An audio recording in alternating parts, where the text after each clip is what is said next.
Bueno, en este momento estoy con ustedes para compartir los contenidos teóricos de prevención en salud mental. Para iniciar, decirles que la salud mental está determinada, se define desde la promoción de la salud mental, pero antes desde el concepto de salud mental positiva. Es decir, que ese concepto de salud mental positiva va a dar un direccionamiento y es determinante para definir políticas públicas en salud mental en un campo social históricamente determinado para establecer estrategias basadas en el modelo comunitario con intervenciones en promoción de la salud mental y de la prevención del sufrimiento psíquico. Como sabemos, el concepto de prevención de salud mental viene desde el nivel primario, secundario y terciario. Prevención primaria significa que son medidas encaminadas a impedir que se produzcan deficiencias físicas, mentales y sensoriales. Prevención secundaria, impedir que estas deficiencias, cuando se han producido, tengan secuelas psicológicas, físicas y sociales negativas. Y en el campo de la prevención nos ocupamos de acciones integradas para disminuir los factores de riesgo.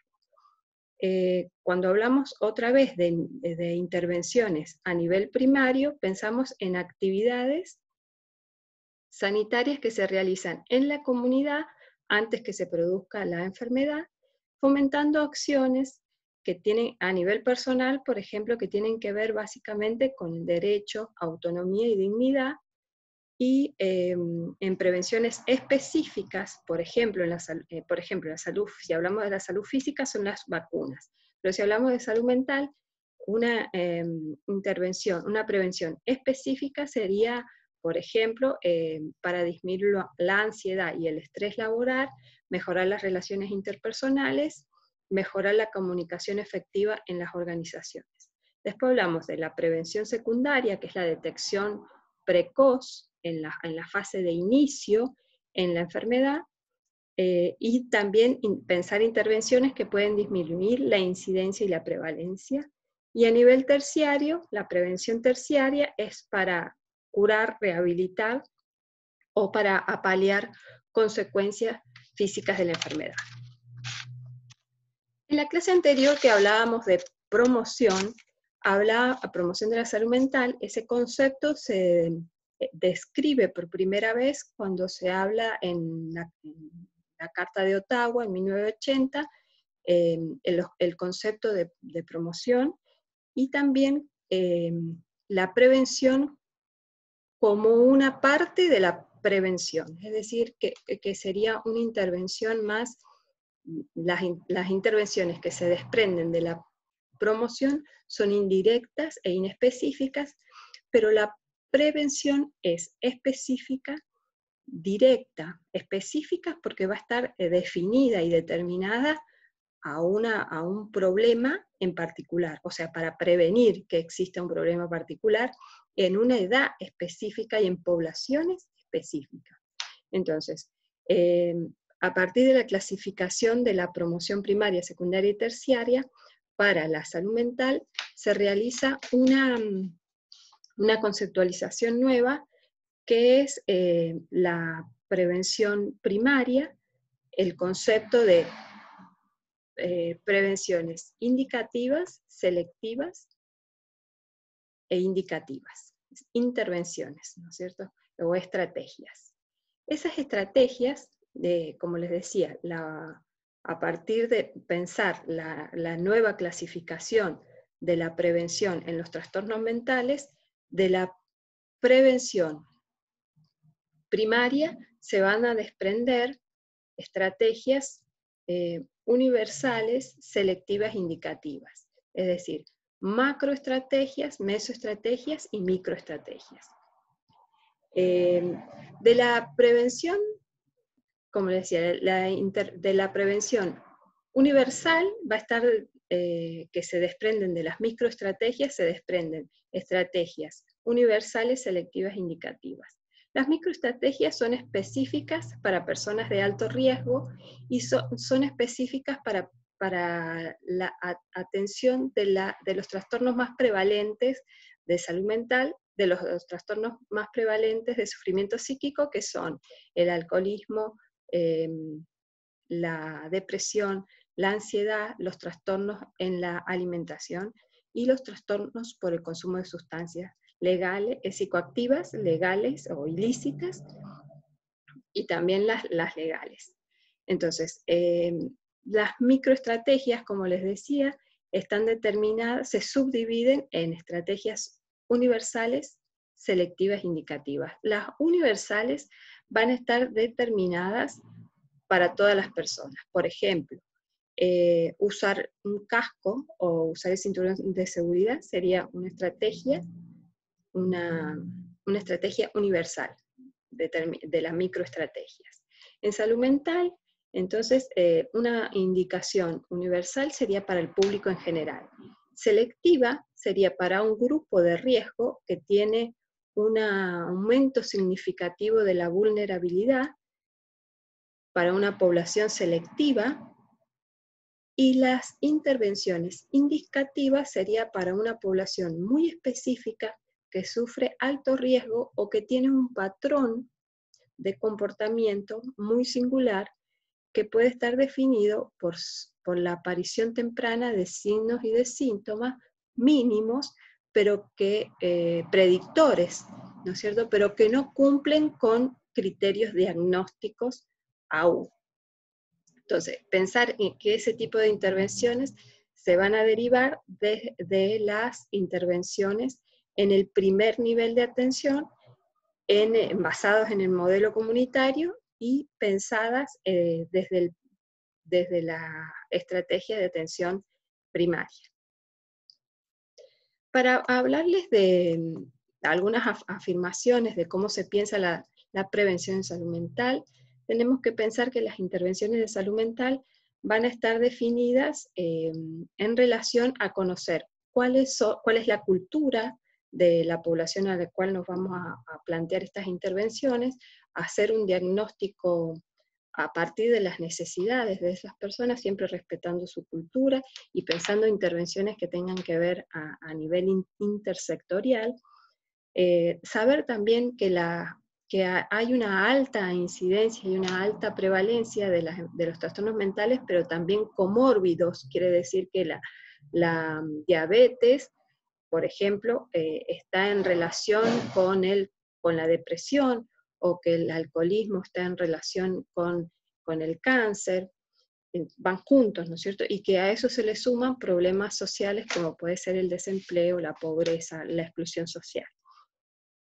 Entonces es importante crear políticas de salud mental integradas, dirigidas a conjuntos de personas con problemas comunes, ¿no es cierto? Y en etapas específicas, es decir, que en la niñez, en la adultez, en la adolescencia, para mujeres, que sean planes o proyectos destinados y específicos para grupos etarios, pero también pensando cuáles son los problemas que queremos, bien específicos que queremos prevenir. Y también que son poblaciones que sufren distintos riesgos. Las medidas que son efectivas y que son basadas en la evidencia tienen que estar basadas en principios de igualdad, de atención de mejoras, de garantizar la educación y el acceso al mercado laboral y eliminar todo tipo de discriminación por razones de género y de etnia. Cuando hablamos de programas, en esta placa anterior, hablábamos de programas de prevención. Los programas preventivos son un conjunto de actuaciones cuyos objetivos específicos son impedir la aparición de problemas. Y ahí hay que definir bien qué tipo de programa y en qué nivel lo vamos a realizar. Entonces ahí hablamos de prevención universal, prevención selectiva y prevención indicativa. Nos referimos a grupos muy específicos que pueden ser, por ejemplo, menores de edad que según algunos datos poseen factores de riesgo que pueden desencadenar un problema de salud futuro. y se habla de prevención selectiva cuando intervenciones van a estar dirigidas a un subgrupo que tiene un mayor riesgo que el promedio de las personas de edad, y se dirige las intervenciones van a estar dirigidas a los factores de riesgo. Cuando hablamos de prevención indicativa o selectiva, van a estar dirigidas a subgrupos bastante concretos que tienen, por ejemplo, conductas problemáticas, que es donde además de tener una conducta problemática, hay otras situaciones problemáticas en las que van a estar definidos. O sea, va a haber un contexto o una situación que favorece a que se desarrolle una conducta problemática.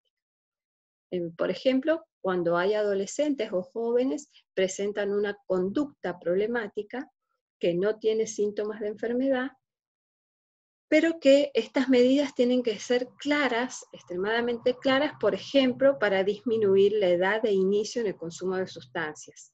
Entonces, esa intervención está bien específica y dirigida a un grupo específico y referida a disminuir la edad de inicio en el consumo de sustancias psicoactivas legales, por ejemplo el tabaco, niños que consumen tabaco en el recreo, o en la escuela o alrededores de la escuela. Entonces un programa de este tipo sería pertinente para ese subgrupo de personas.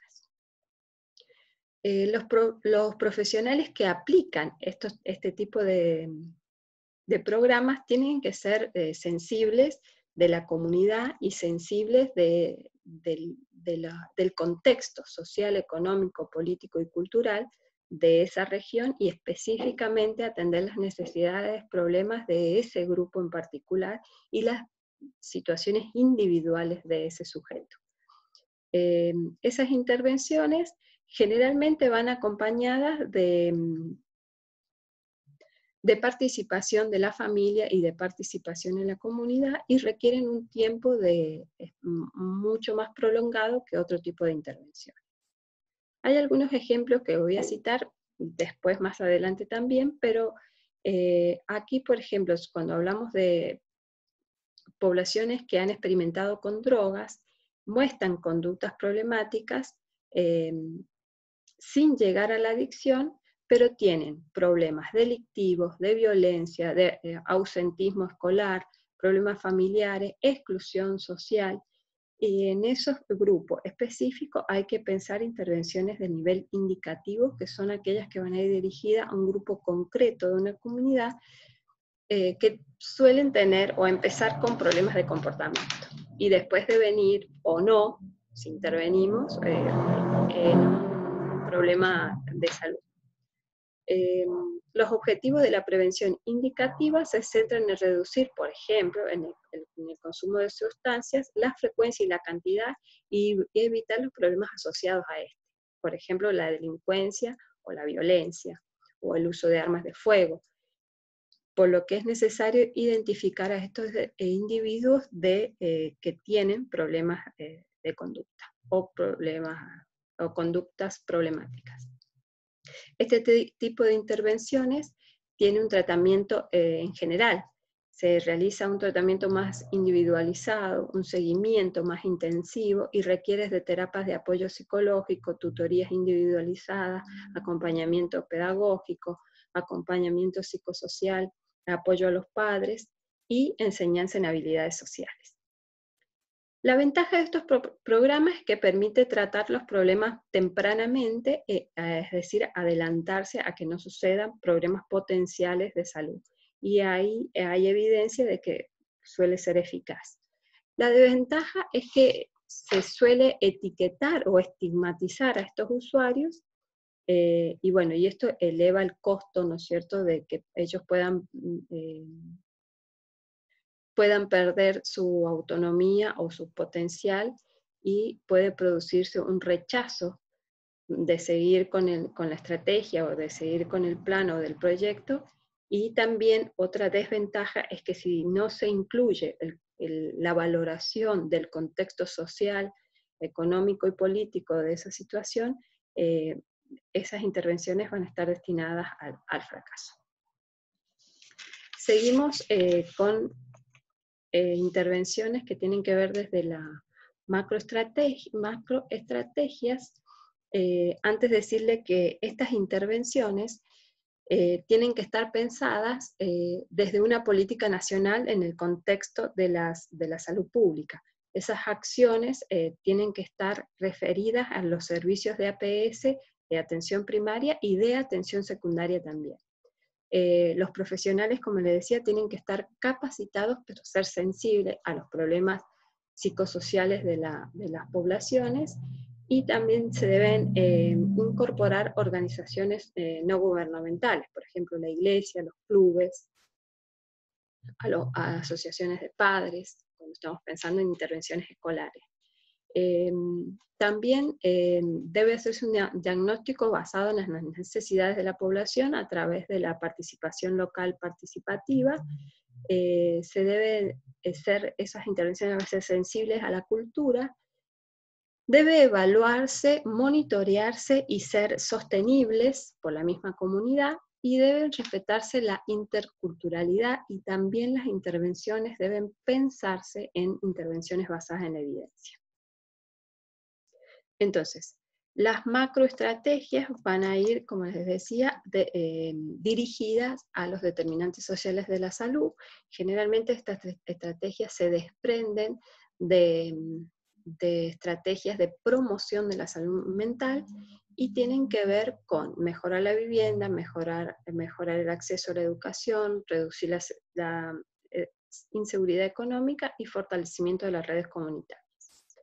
Mejorar la vivienda, por ejemplo, con programas que este gobierno a lo mejor conocen. Este gobierno tiene algunos programas de préstamos donde se mejoran las condiciones medioambientales del hogar.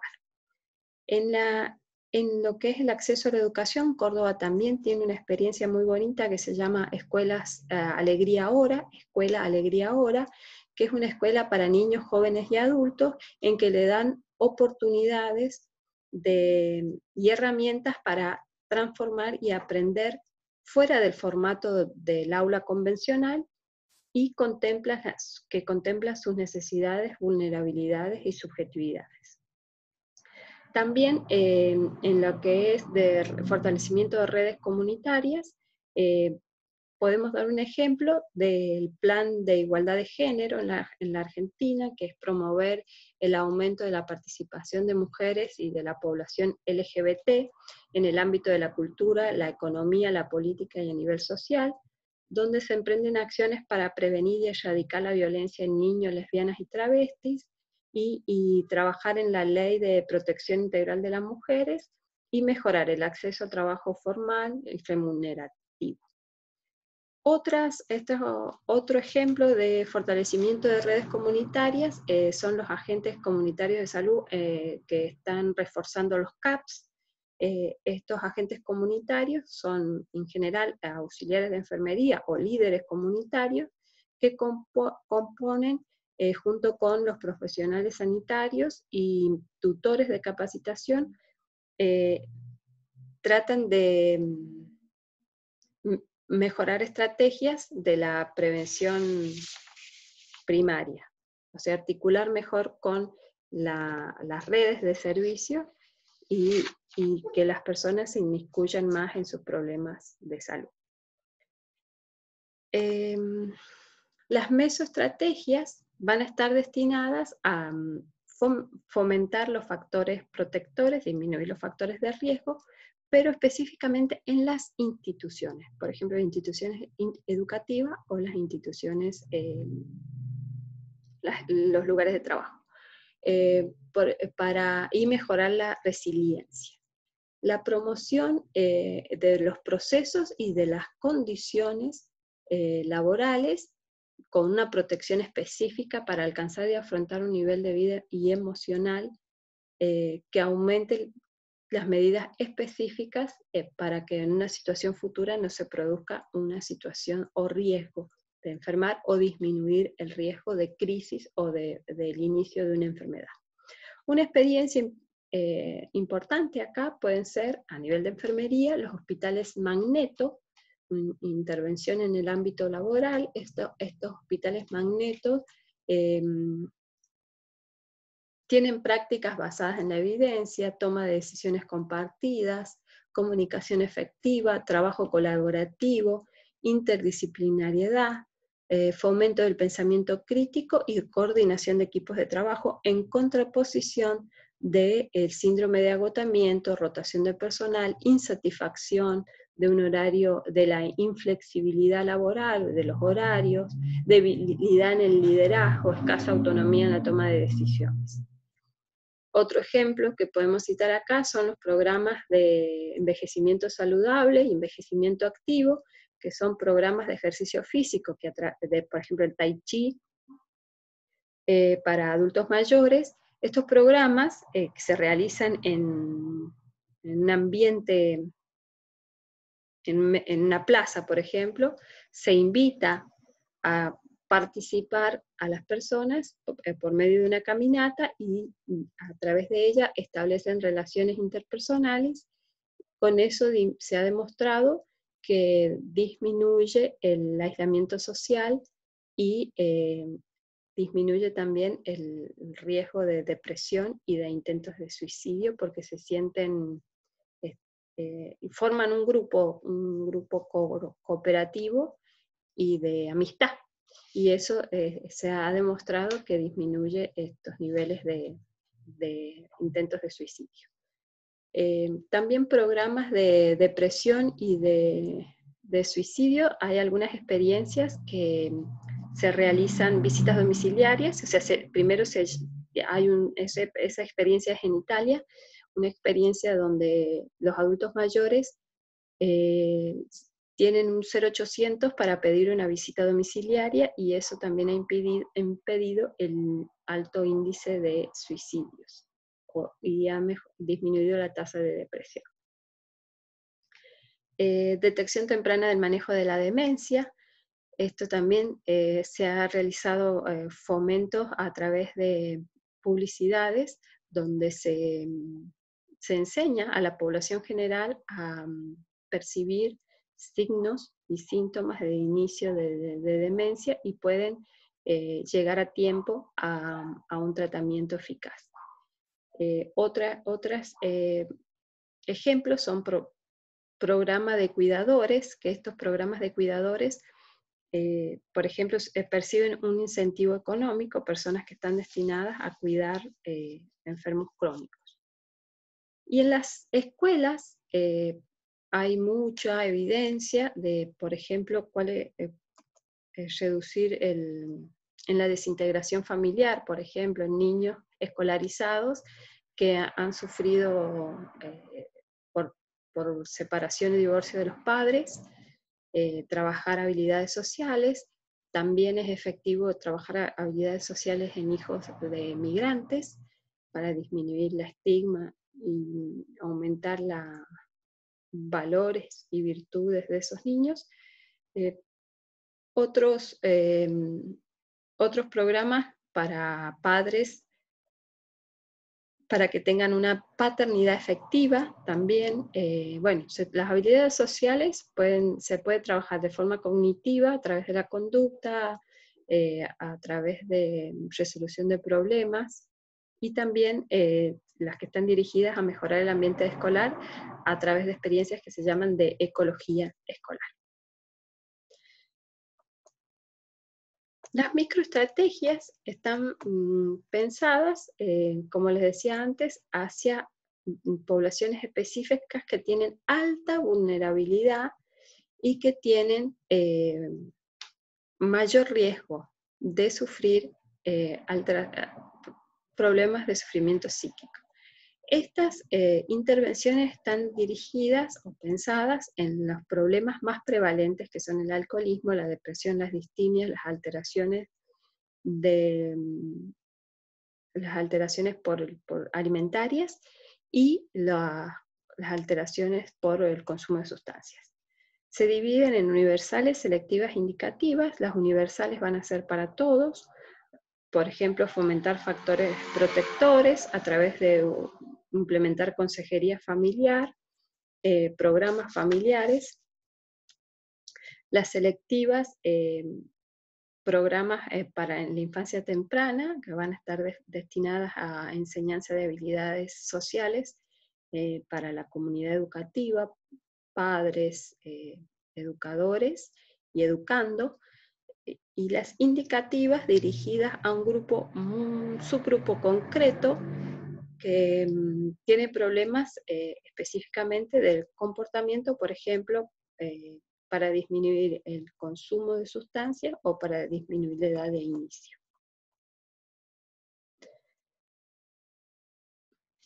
Las intervenciones indicativas, selectivas, se refieren a aquellas intervenciones que están dirigidas al público en general y que no han sido identificados en base de mayor riesgo.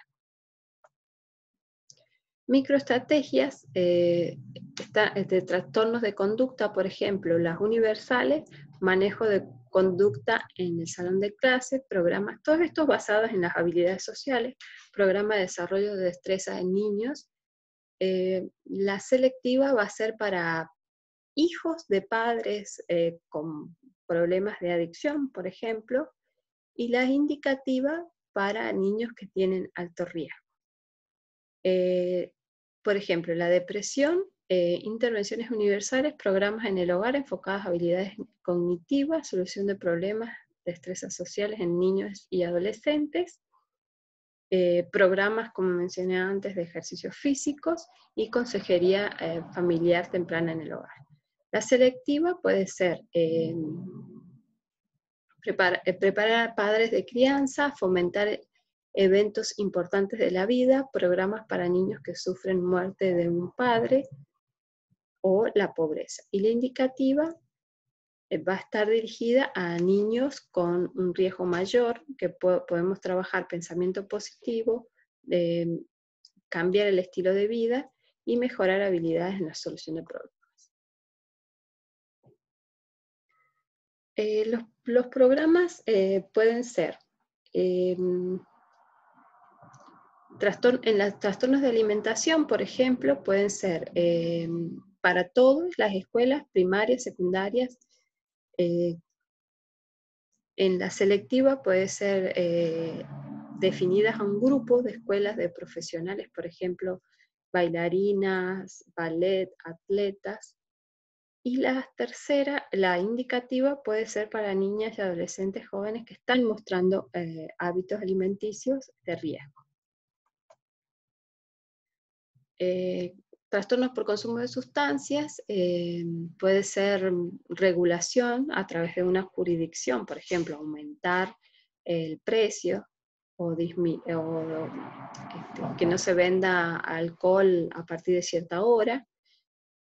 Las selectivas pueden ser intervenciones breves, por ejemplo, cuando una persona alcoholizada sufre un accidente de tránsito y es asistida por un equipo de salud para la curación de las heridas, esa intervención breve sobre la consejería o el asesoramiento en esa situación puede ser efectiva también, es basado en la evidencia que son efectivas. Y las intervenciones indicativas, implementación de tratamiento temprano, cuando esa intervención, cuando está en el inicio de la enfermedad. Los trastornos psicóticos, prevención universal, no hay para la psicosis, detección en población general. En esto hay experiencias de seguimiento de hijos de padres psicóticos. Esa intervención ha sido efectiva, seguimiento que se realiza desde el nacimiento hasta los 30 años, y la indicativa es que, por ejemplo, la sensibilización a profesionales de la salud para que puedan detectar en el primer nivel de atención problemas relacionados con la esquizofrenia, por ejemplo. Las del suicidio tienen que ver con estrategias que incluyen, por ejemplo, no vender algunos elementos que pueden ser que se puedan utilizar para la intoxicación, por ejemplo, veneno para ratas o o otro tipo o por ejemplo el tuoleno, que no se vende con un permiso, y los programas de intervención selectiva en las escuelas, que hay múltiples evidencias de cómo trabajar y cómo realizar el abordaje. Generalmente se realizan a través de las habilidades sociales. Y también cuando hablamos de programas de centro de crisis, esta desarticulación o descentralización del hospital manicomial, sino que se abran unidades de crisis como dispositivos comunitarios que no tengan que ser en el hospital manicomial para también disminuir el estigma. Otras estrategias mucho más efectivas incluyen, por ejemplo, la prescripción de antidepresivos en personas con alto riesgo de ideas suicidas. Cuando nosotros hablamos de enfermería específicamente, las intervenciones que se realizan con mayor efectividad son en los ámbitos de la escuela y de la comunidad. ¿Por qué? Porque enfermería tiene acceso a esos grupos sociales, es un ambiente seguro y propicio para que las enfermeras puedan pensar intervenciones, y esas intervenciones tienen que ver con la visita domiciliaria y recurrir a las escuelas. Lo que se pretende hacer es que los profesionales interactuemos con la familia, con los niños o en la comunidad. Se pretende empoderar al niño y a la familia para que sean personas amables y respetables, capaces de tomar decisiones y resolver problemas de manera efectiva. Que los niños sean competentes e independientes, que desarrollen su estima y que desarrollen su propio potencial. Desarrollar programas y proyectos en la comunidad.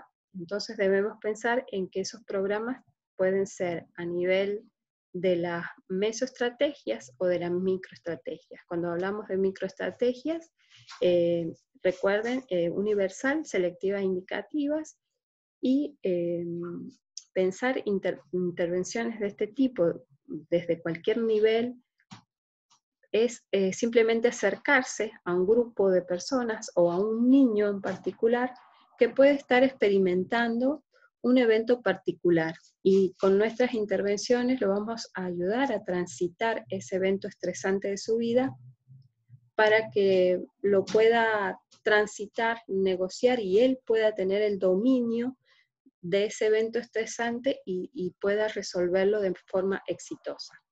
Esas intervenciones pueden pensarse de manera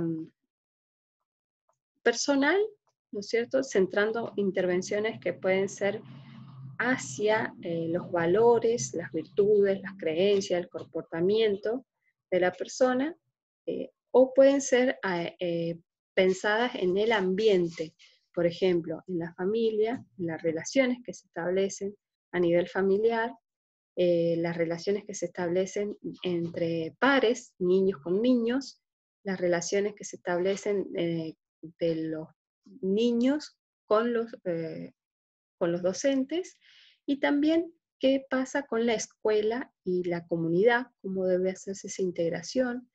Y debemos preguntarnos cada vez que iniciamos este tipo de programas, pensarlo, qué es lo que funciona en esta familia, qué es lo que funciona en el niño, centrarnos en sus capacidades, en sus fortalezas, en su aspecto positivo, qué es lo que funciona en la familia, qué es lo que funciona con él y qué es lo que funciona con sus compañeros, qué es lo que debe cambiarse, y cómo identificamos esas conductas de riesgo, en qué paradigma nos basamos o desde qué posicionamiento estamos mirando esa conducta, ese comportamiento de riesgo.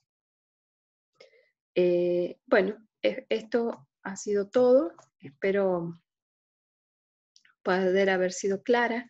Las intervenciones que se realizan, cuando decimos nosotros cuál es la medida más efectiva y por qué, es porque están basadas en evidencia, es decir, que la enfermería no centrada en el paradigma transformador y pensando intervenciones desde el modelo comunitario, debe pensar estrategias basadas en evidencia. Estas dos particularmente, las visitas al hogar y las intervenciones que se realizan en la escuela, son asequibles y son fácil de abordar para nuestro campo disciplinar, y debemos aprovechar esos espacios para pensar que podemos hacer cambios importantes o contribuciones importantes a nuestras comunidades, y que, como les dije antes y siempre les digo, que cuesta, que es difícil, que es un campo que no estamos acostumbrados a transitar, pero que es importante que empecemos a hacerlo, y que requiere también de una serie de estrategias, pero sobre todo de un posicionamiento ideológico, que todo cambio es posible. Muchas gracias, esto ha sido todo por hoy. Esperemos encontrarnos en otra situación de aprendizaje. Un saludo cordial, hasta luego.